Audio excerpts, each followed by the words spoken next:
Salary income tax department का पहला heading आता है। सैलरी जो है इनकम टैक्स डिपार्टमेंट में फर्स्ट हेडिंग है सैलरी।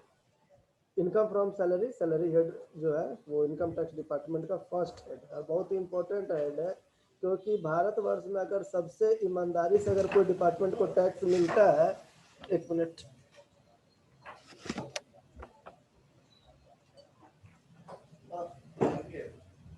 क्लास बेटा बेटा,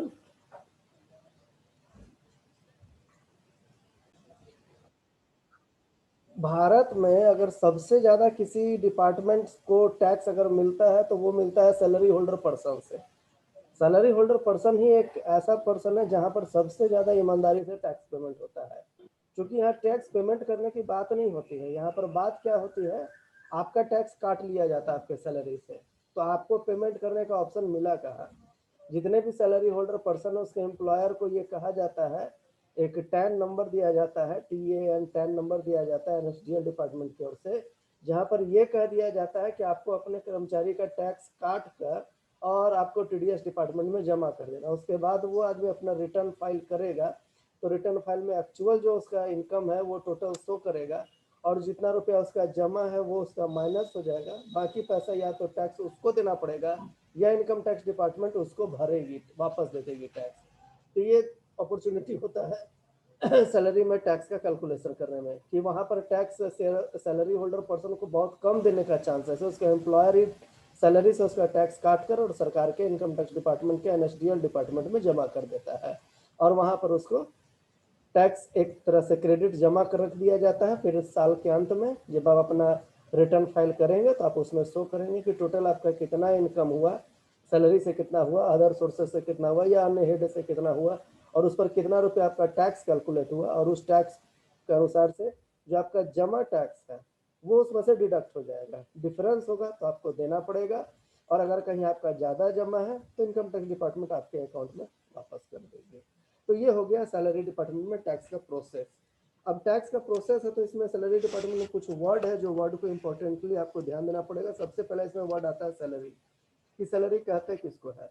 तो कोई भी मनुष्य जब अपनी शारीरिक और मानसिक क्षमता का प्रयोग करते हुए किसी एम्प्लॉयर के यहाँ नौकरी करता है, कोई भी मनुष्य जब अपने मानसिक और शारीरिक क्षमता का प्रयोग नौकरी करता है और बदले में जब उसे कुछ प्राप्त होता है, तो बदले में जो कुछ उसको प्राप्त होता है वो उसका सैलरी कहलाता है। सैलरी दो तरीके से हो सकता है, इन काइंड ऑफ कैश हो सकता है और इन कैश हो सकता है, मतलब नगद रुपया में भी हो सकता है और नगद रुपया के तुल्य भी सैलरी माना जाता है। ये हम नहीं कह सकते हैं कि 20,000 रुपया का नोट देना ही मतलब 2-2 हज़ार का 10 नोट आपको दे दिया, या 200-200 रुपया का ज़्यादा नोट आपको दे दिया तो वो 20,000 रुपया जो कैश मिला है वही सैलरी होगा। इन काइंड ऑफ भी कैश सैलरी होता है। जैसे बड़े अफसर को कार मिल जाता है, बड़े अफसर को गाड़ी मिल जाता है, बड़े अफसर को हेल्पर मिल जाता है, बड़े अफसर को भवन मिल जाता है रहने के लिए, वो भी सैलरी का ही पार्ट है। ऐसा नहीं कि वो सैलरी का पार्ट नहीं है, वो भी सैलरी का ही पार्ट है। तो ये हो गया कि सैलरी, वहाँ पर उसको हम मजदूरी कह सकते हैं। निचले स्तर पर वो मजदूरी कहलाता है, थोड़ा ऊंचे स्तर पर आप जाते हैं तो सैलरी कहलाता है, लेकिन है वो आपका रेमुनरेशन, आपका काम करने का जो मेहनताना है वही आपका है। नेक्स्ट वर्ड है कि सैलरी होने के लिए एक एम्प्लॉयर का होना जरूरी है। एक एम्प्लॉयर होगा, वो एम्प्लॉयर आपको अपॉइंट करेगा और वो आपके काम के बदले में आपको सैलरी देगा। वो एम्प्लॉयर कोई कंपनी हो सकता है, वो एम्प्लॉयर कोई फर्म हो सकता है, वो एम्प्लॉयर कोई आपका जो भी एक सिंगल मालिक भी हो सकता है, ऐसा भी एम्प्लॉयर होता है, तो उसको हम लोग एम्प्लॉयर बोलते हैं। मोर देन वन एम्प्लॉयर, एक आदमी एक से ज़्यादा जगह प्राइवेट संस्था में काम कर सकता है। सिर्फ सरकारी संस्था ही एक ऐसा संस्था है जहाँ पर एक से अधिक काम करने पर रोक लगा हुआ है, लेकिन प्राइवेटली अगर आप एक संस्था में काम कर रहे हैं और आपको लग रहा है कि आपके पास कैपेसिटी और कैलिबर है कि आप दूसरे संस्था में भी काम कर सकते हैं, तो आप दूसरे संस्था में भी काम कर सकते हैं। इसके लिए कोई रोक नहीं है कि आप दूसरे संस्था में नहीं काम कीजिएगा, वहाँ भी आप काम कर सकते हैं, कोई दिक्कत नहीं। More than one employer private काम में हो सकता है। हाँ, गवर्नमेंट जॉब में आप मोर देन वन एम्प्लॉयर नहीं रख सकते, एक से अधिक एम्प्लॉयर का काम नहीं कर सकते हैं। कर सकते हैं बशर्ते कि दूसरे एम्प्लॉयर से आपको सैलरी नहीं लेना पड़ेगा। सैलरी सिर्फ एक ही जगह से आप लीजिएगा। अगर एक से अधिक जगह आपको काम करने की इच्छा है, आपके पास कैलिबर है, आपका अपॉइंटमेंट होता है, तो वहाँ आपको दूसरी जगह सैलरी नहीं लेना पड़ेगा। क्योंकि एक से अधिक जगह पर सैलरी लेने के लिए सरकार की ओर से होता है। लेकिन प्राइवेट फर्म में ऐसा कोई रोक नहीं है, आप 2-3 एम्प्लॉयर रख सकते हैं, 1-2 शिफ्ट में आप काम कर सकते हैं, ये आपकी इच्छा पर है। नेक्स्ट कहता है कि सैलरी की प्राप्ति, सैलरी जो रिसिव्ड होता है वो कैसे सैलरी रिसिव्ड होता है। तो सैलरी जो रिसिप्ट होता है वो दो तरीके से रिसिप्ट होता है, एक गवर्नमेंट ऑर्गेनाइजेशन की ओर से, एक नॉन गवर्नमेंट ऑर्गेनाइजेशन की ओर से। गवर्नमेंट ऑर्गेनाइजेशन की ओर से जो सैलरी रिसिप्ट होता है वो हर महीने के खत्म होने के बाद जो 1 तारीख आता है, पहली तारीख आता है, उस दिन सैलरी मिलता है। जैसे मान लीजिए कि आप जनवरी पूरा काम किए हैं, तो 1 जनवरी से 31 जनवरी तक काम किए, तो आपका जो सैलरी होगा वो 1 फरवरी को कैलकुलेट किया जाएगा। आप पूरा फरवरी अगर काम किए हैं, 1 फरवरी से 28 फरवरी तक काम किए हैं, तो आपका जो सैलरी है वो 1 मार्च को कैलकुलेट किया जाएगा। ये गवर्नमेंट ऑर्गेनाइजेशन का रूल है। लेकिन जो नॉन गवर्नमेंट ऑर्गेनाइजेशन यानी कि जो प्राइवेट इंस्टीट्यूशन है, उसके यहाँ जो सैलरी पेड किया जाता है वो उसी मंथ के लास्ट में कैलकुलेट किया जाता है। यानी कि अगर आप 1 जनवरी से काम करते हैं तो 31 जनवरी तक काम कर लिए, 31 जनवरी आएगा उसी दिन आपका सैलरी कैलकुलेट कर दिया जाएगा। तो नॉन गवर्नमेंट ऑर्गेनाइजेशन में सेम मंथ के लास्ट में कैलकुलेट किया जाता है, और गवर्नमेंट ऑर्गेनाइजेशन में सेम मंथ के अगले दिन, यानी कि 1 अप्रैल को, अगर मार्च है तो 1 अप्रैल, अप्रैल है तो 1 मई, इस तरह से कैलकुलेट होता है। हाँ, कुछ बोलना चाहते हैं, कुछ बोलना चाह रहे हैं कोई स्टूडेंट, बोलिए। कैलकुलेट किया जाता है मतलब क्या दिया जाता है? हाँ, जो सैलरी का कैलकुलेशन होता यस है सर। वो मंथ बाय मंथ कैलकुलेट होगा ना। तो मंथ बाय मंथ कैलकुलेट होगा, तो गवर्नमेंट संस्थान में पूरे जनवरी में काम कीजिएगा तो 1 फरवरी को कैलकुलेट करके आपका सैलरी दिया जाएगा। भले आपको 2 मई को यस दे, 3 मई को दे, 4 मई को दे, लेकिन कैलकुलेशन 1 तारीख को होगा। लेकिन नॉन गवर्नमेंट प्राइवेट ऑर्गेनाइजेशन में सेम मंथ के लास्ट डेट में कैलकुलेट कर दिया जाता है। इसमें दो बात है कि सैलरी का उदय होना, ओरिजिन ऑफ सैलरी, सैलरी का ओरिजिन कहाँ होता है। सैलरी का ओरिजिन भी बहुत इंपॉर्टेंट चीज़ है कि सैलरी का जो ओरिजिन होता है, यानी कि जो उसका उदय होता है, और उसका प्राप्ति स्थल, दो चीज़ है, एक ओरिजिन होता है और एक प्राप्ति स्थल होता है। सैलरी कहाँ से उदय हुआ है, कहाँ ओरिजिन हुआ है, और सैलरी कहाँ प्राप्त हुआ है, ये भी इम्पोर्टेंट होता है। एक फर्म मान लीजिए कि भारत में ही है और उसके कई सारे ब्रांच हैं, तो उसका हेड ऑफिस ही सैलरी का ओरिजिन माना जाएगा। अगर स्टेट बैंक बॉम्बे में हेड ऑफिस है और उसके कई कर्मचारी सरिया में है, बगोदर में है, राजगनवार में है, तो ओरिजिन भारत माना जाएगा और प्राप्ति स्थल भी भारत माना जाएगा। लेकिन जो मल्टीनेशनल कंपनियां होती है, कोको कोला है वगैरह वगैरह, जितने भी मल्टीनेशनल कंपनियां हैं, उसका उदय जो है वो विदेश होता है, लेकिन प्राप्ति स्थल जो काम करने वाले लोग हैं भारत में अगर काम कर रहे हैं तो प्राप्ति स्थल भारत होगा। तो यहाँ दो चीज है कि उदय कहाँ होता है, ओरिजिन कहाँ होता है, और रिसिप्ड कहाँ होता है। अगर ओरिजिन उसी देश में और रिसिप्ड उसी देश में तो ज्यादा लफड़ा नहीं होता है। लेकिन अगर ओरिजिन दूसरे देश में और रिसिप्ड किसी दूसरे देश में है तो कैलकुलेशन में थोड़ा प्रॉब्लम आता है। और प्रॉब्लम तो तब भी आ जाता है कि अगर वो सैलरी प्राप्त करने वाला जो आदमी है वो अगर कहीं एनआरआई निकल गया तो और ज्यादा प्रॉब्लम आ जाता है। जैसे मान लीजिए कि अमेरिकन कंपनी कोई है, मल्टीनेशनल कंपनी है, उसके बहुत सारे हर देश में कंपनियां का ब्रांच फैला हुआ है, तो मल्टीनेशनल जो कंपनी है जो अमेरिका में फैली हुई है उसका कोई ब्रांच इंडिया में है, और वो अमेरिका से ही कोई आदमी को इंडिया में भेज रखा है, और वो अमेरिका का आदमी जो है वो इंडियन कंपनी को देख रेख कर रहा है या यहाँ पर काम कर रहा है या यहाँ पर जो भी कर रहा है, और इसका सैलरी यहाँ पर मिल रहा है, लेकिन इसका उदय भी माना जाएगा विदेश में और प्राप्ति भी माना जाएगा विदेश में। क्योंकि इसका प्राप्ति इसलिए विदेश में माना जाएगा कि ये भारतीय आदमी नहीं है, ये एनआरआई है। ये कैलकुलेशन पर ध्यान रखना है कि प्राप्ति भारत में होना जरूरी है भारतीय लोगों के लिए।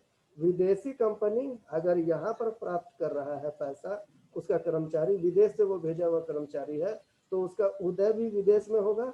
भारत में भले वो काम कर रहा है लेकिन उसका प्राप्ति स्थल भारत नहीं होगा क्योंकि वो एनआरआई है। तब तो और भारत में जो तब तो काम सर वो करता है, हाँ बोलिए। तब तो वो सर टैक्स भी नहीं देगा। नहीं, वो भारत का आदमी ही नहीं है ना, सबसे बड़ा प्रॉब्लम है कि वो भारत का आदमी ही नहीं है। वो आया है सिर्फ देख रेख करने के लिए, कुछ वीजा पर आया और वो जैसे वीजा खत्म होगा वो चला जाएगा।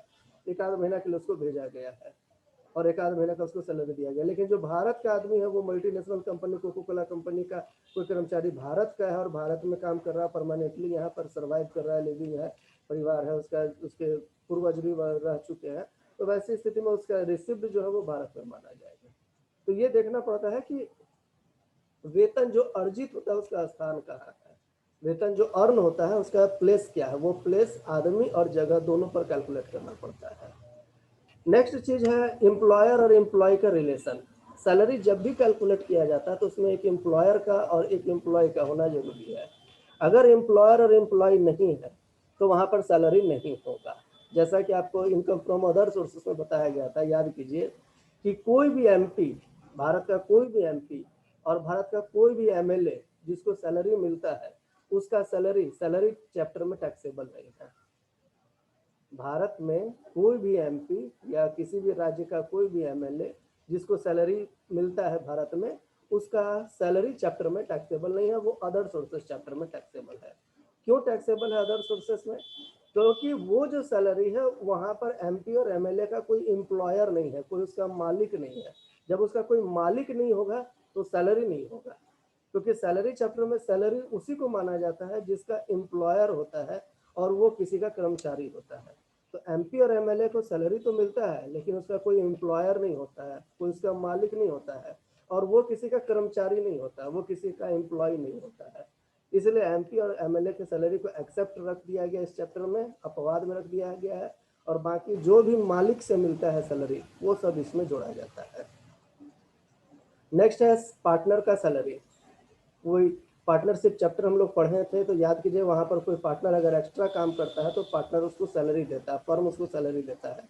तो वो जो सैलरी उसको मिलता है वो इस चैप्टर में टैक्सेबल नहीं होता है, सैलरी हेड से उसका लेना देना नहीं है, क्योंकि वहाँ पर तो वो खुद मालिक है और खुद मालिक रहते हुए भी प्रॉफिट ले रहा है और साथ में वो एक्स्ट्रा काम करने के बदले में सैलरी ले रहा है, तो वो इस चैप्टर में टैक्सेबल नहीं माना जाएगा। कुछ सैलरी ऐसे होते हैं जो टैक्स फ्री होते हैं, कुछ सैलरी ऐसे होते हैं जो टैक्स फ्री होते हैं, यानी कि उस पर टैक्स नहीं लगता है, आप टैक्स से मुक्त सैलरी पा रहे हैं, आपको टैक्स नहीं देना पड़ता है। जैसे आप चले जाइए आर्मी डिपार्टमेंट में, तो आर्मी डिपार्टमेंट का जो सैलरी होता है वो टैक्स फ्री सैलरी होता है, तो वो भी सैलरी का चैप्टर हम लोग को यहाँ पर काम करना है। नेक्स्ट होता है कि वेतन को स्वेच्छा से छोड़ देना। कई हस्तियां ऐसी भी है भारत में जो अपने वेतन को छोड़कर काम करती है, मतलब वो काम करेंगे लेकिन अपना वेतन वो नहीं लेंगे। तो वहां पर अगर वो कुछ कम भी सैलरी ले रहे हैं, 1 रुपया 2 रुपया कुछ भी सैलरी ले रहे हैं, तो वो कैलकुलेटेबल है, वो मान्य है, 1 रुपया ही उसका कैलकुलेट किया जाएगा।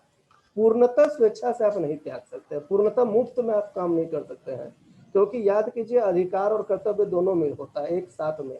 आपको काम करने का कर्तव्य है तो आपका अधिकार आपका वेतन लेना भी है। अगर आपको अधिकार नहीं देंगे और सिर्फ आपसे काम लेंगे, सिर्फ कर्तव्य होगा, तो आपके ऊपर कोई रिस्पॉन्सिबिलिटी क्रिएट नहीं होगी, और जब रिस्पॉन्सिबिलिटी क्रिएट नहीं होगी तो आपके ऊपर कोई लीगल रूल नहीं लागू हो सकता है। इसलिए लीगल रूल लागू होने के लिए पहले रिस्पॉन्सिबिलिटी होना चाहिए आप पर, उसके उत्तरदायित्व होना चाहिए, रिस्पॉन्सिबिलिटी के पहले आपका ड्यूटी होना चाहिए, और ड्यूटी तभी मान्य होता है जब उसके ऊपर उसका कोई राइट हो, उसको कोई अधिकार है। तो अगर उसको कोई ना कोई अधिकार, चाहे 1 ही रुपया वो सैलरी ले, चाहे 2 ही रुपया ले, चाहे 10 ही रुपया ले, जब तक उसको सैलरी का राइट नहीं मिलेगा तब तक वो रिस्पॉन्सिबल नहीं होगा। तो मान लीजिए कि अगर अटल बिहारी वाजपेयी 1 रुपया सैलरी में काम करते थे तो 1 रुपया भी उनके लिए था, क्योंकि 1 रुपया में पूरे देश के प्रधानमंत्री का काम करने के लिए स्वीकार किया था, तो रिस्पॉन्सिबिलिटी उनकी 1 ही रुपया थी। अगर कोई प्रधानमंत्री 1 लाख रुपया लेता है, जो फुल सैलरी अगर वो लेता है, नॉट प्रॉब्लम, कोई दिक्कत नहीं है, लेकिन उसका जो भी सैलरी है अगर वो स्वेच्छा से त्यागना का मतलब कि फुल्ली नहीं त्यागना पड़ेगा, यहाँ पर कुछ ना कुछ यहाँ पर लेना पड़ेगा, मिनिमम अमाउंट भी 1 रुपया है तो लेना पड़ेगा, तभी आप रिस्पॉन्सिबल होगा, नहीं तो आप रिस्पॉन्सिबल नहीं होंगे।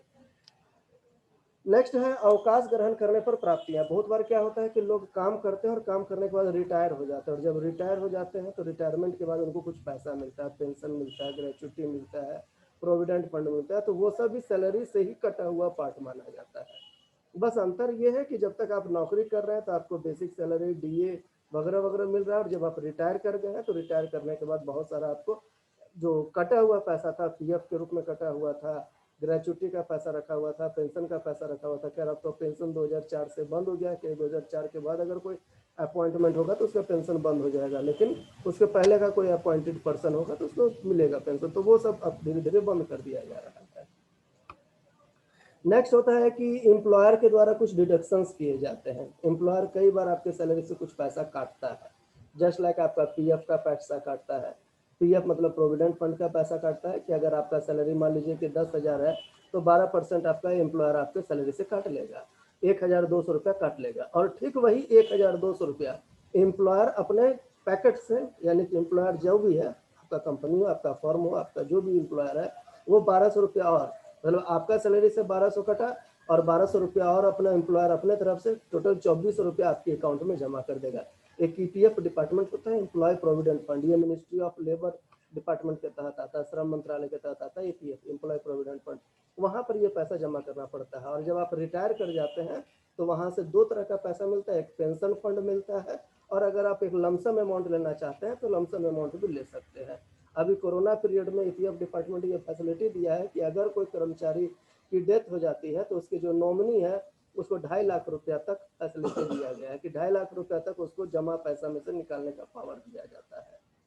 तो ये हो गया उसका डिडक्शंस।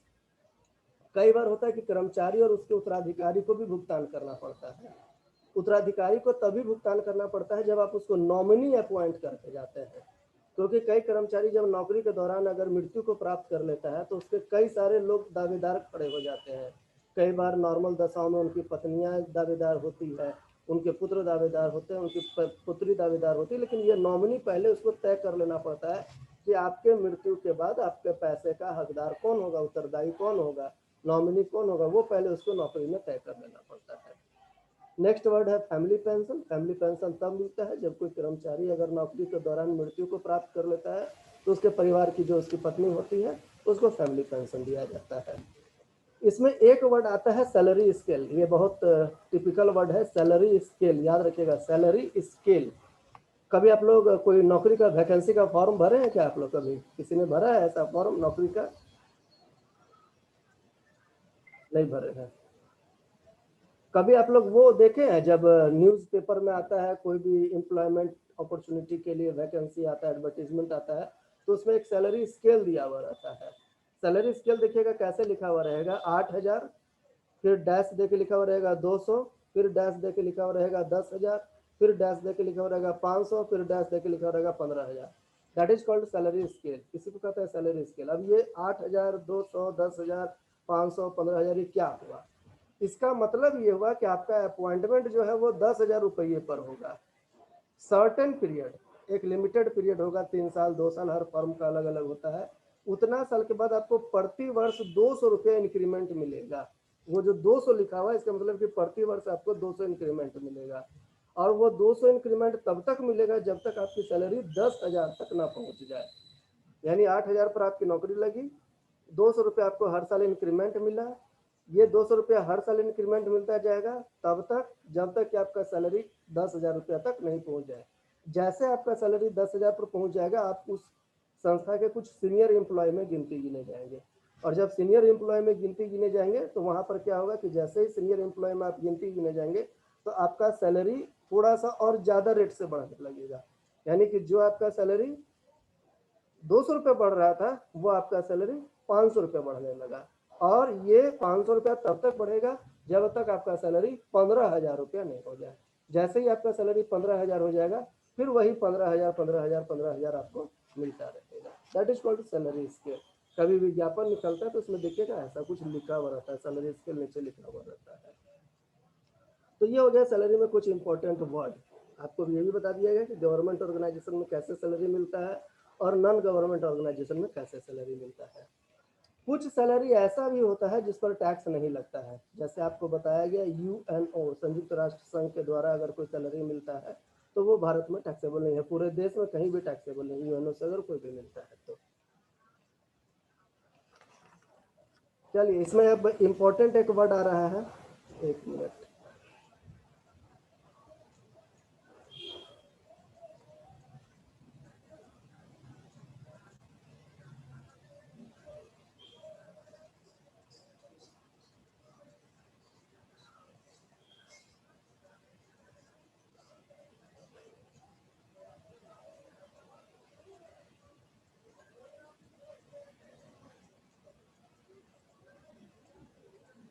हाँ, अब इसमें दो तीन चीज होता है कि सैलरी जो होता है वो हमेशा बेसिक होता है, और बेसिक सैलरी के साथ में आपको कुछ अलाउंस मिलता है और कुछ परक्विजिट्स मिलता है। दो वर्ड है, एक अलाउंस कहलाता है और एक परक्विजिट्स कहलाता है। अलाउंस जो होता है वो नगद में मिलता है, और परक्विजिट्स जो होता है वो काइंड्स में मिलता है, दोनों में यही अंतर है। अलाउंस में पैसा मिलता है, रुपया मिलता है, सैलरी के अलावे कुछ रुपया मिलता है, उसको अलाउंस कहते हैं। और परक्विजिट्स जो होता है उसमें रुपया नहीं मिलता, उसमें कुछ सुविधा मिलता है आपको, उसका सिर्फ मूल्यांकन किया जाता है। तो यहाँ पर सैलरी में सबका मूल्यांकन होगा, बेसिक सैलरी का भी मूल्यांकन होगा, परक्विजिट्स का भी मूल्यांकन होगा और अलाउंस का भी मूल्यांकन होगा। तो हम लोग पहला पार्ट आते हैं कि अलाउंस, अलाउंस में क्या क्या आता है, अलाउंस में क्या क्या आता है। तो अलाउंस यहाँ पर 3 तरह का होता है, जिसको हिंदी में बोलते हैं भत्ता। एक होता है फुल्ली टैक्सेबल अलाउंस, एक होता है पार्टली टैक्सेबल अलाउंस और एक होता है टैक्स फ्री अलाउंस। 3 तरह का अलाउंस है। फुल्ली टैक्सेबल अलाउंस का मतलब है कि जितना रुपया मिलेगा उतना रुपया पर आपको टैक्स देना पड़ेगा, जितना रुपया मिलेगा उतना रुपया पर आपको टैक्स देना पड़ेगा। पार्टली टैक्सेबल अलाउंस का मतलब है कि जितना रुपया मिलेगा उतना पर आप टैक्स नहीं दीजिएगा, उसका कुछ कैलकुलेशन होगा और कैलकुलेशन के बाद कुछ पैसा पर टैक्स लगेगा। और तीसरा होता है tax free allowance. Tax free allowance का मतलब कि अगर ये अलाउंस आपको मिलता है इस पर कोई टैक्स आपको नहीं देना पड़ेगा।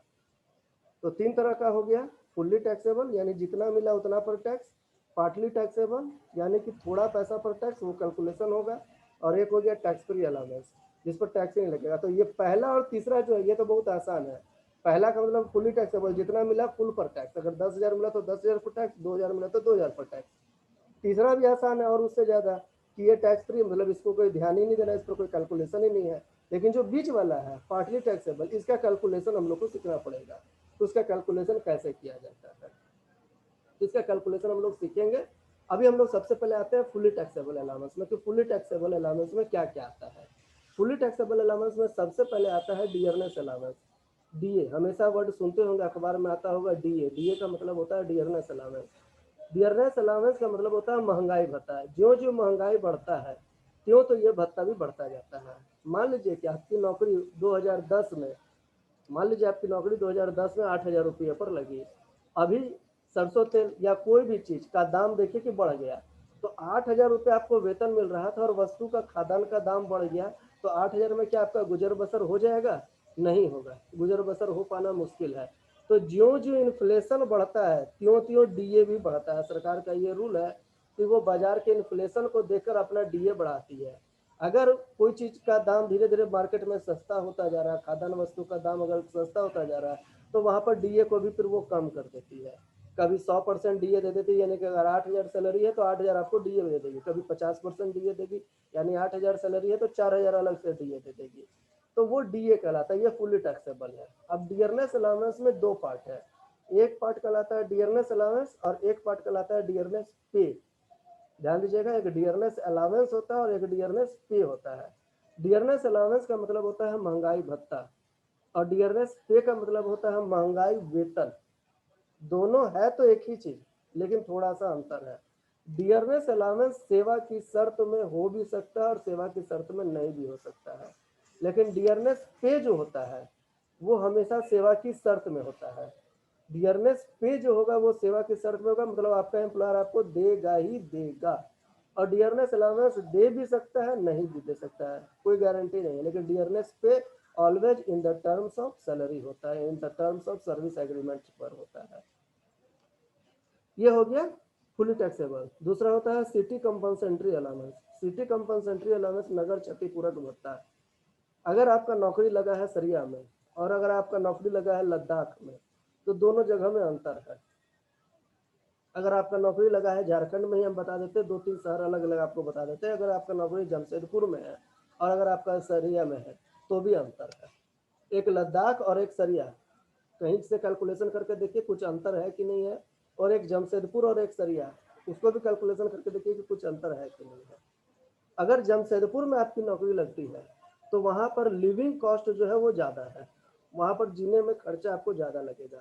तो आपको अलग से आपका मालिक वेतन के अलावे सीसीए देगी, सीसीए, सिटी कंपनसेंट्री अलावेंस। अगर नौकरी आपकी जमशेदपुर में है तो आपका सीसीए ज़्यादा होगा, अगर आपका नौकरी सरिया में है तो आपका सीसीए कम होगा।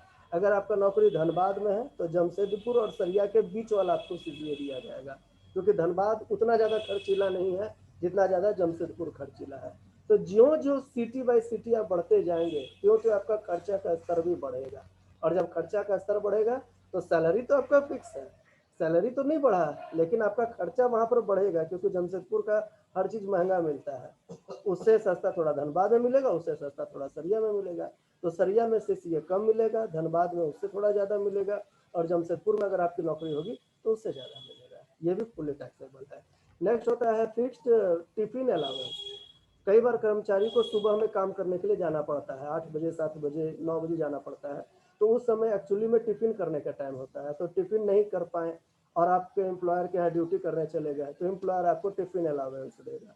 ये भी फुल्ली टैक्सेबल है। नेक्स्ट आता है फिक्स्ड मेडिकल अलाउंस। अभी वर्तमान में प्रत्येक कर्मचारी को 300 रुपये महीना के हिसाब से मेडिकल अलाउंस मिल रहा है। तो ये मेडिकल अलाउंस भी टैक्सेबल है। सरकारी रेट पर हम बता रहे हैं, प्राइवेट रेट में कोई देता भी है और कोई नहीं भी देता है। हम सरकारी रेट में बता रहे हैं कि 300 रुपया फिक्स्ड मेडिकल अलाउंस है जो प्रत्येक कर्मचारी को मिलता है। यह फुल्ली टैक्सेबल है। नेक्स्ट है सर्वेंट अलाउंस। आप सर्वेंट अलाउंस देखिएगा कि जितने बड़े अफसर होते हैं उनके घर में सर्वेंट भी रखने के लिए सरकार फैसिलिटी देती है कि आप सर्वेंट रखिए, और सर्वेंट रखने का भी आपको अलग से पैसा मिलेगा। वो आपका काम करेगा और उसके सैलरी के लिए जो पैसा होगा वो आपको दिया जाएगा। ये भी फुल्ली टैक्सेबल है। नेक्स्ट होता है नॉन प्रैक्टिसिंग अलाउंस। ये 2 ही जगह लागू होता है। ये पहले तो लागू होता है डॉक्टर के क्षेत्र में। जितने भी सरकारी डॉक्टर होते हैं उनको नॉन प्रैक्टिसिंग के लिए पहले से बॉन्ड कराया जाता है गवर्नमेंट के द्वारा, कि आप अगर सरकारी डॉक्टर हो गए तो सरकारी डॉक्टर होने के बाद किसी भी प्राइवेट क्लिनिक में आप प्रैक्टिस नहीं कीजिएगा, यानी कोई पेशेंट को नहीं देखिएगा और फीस आप नहीं लीजिएगा।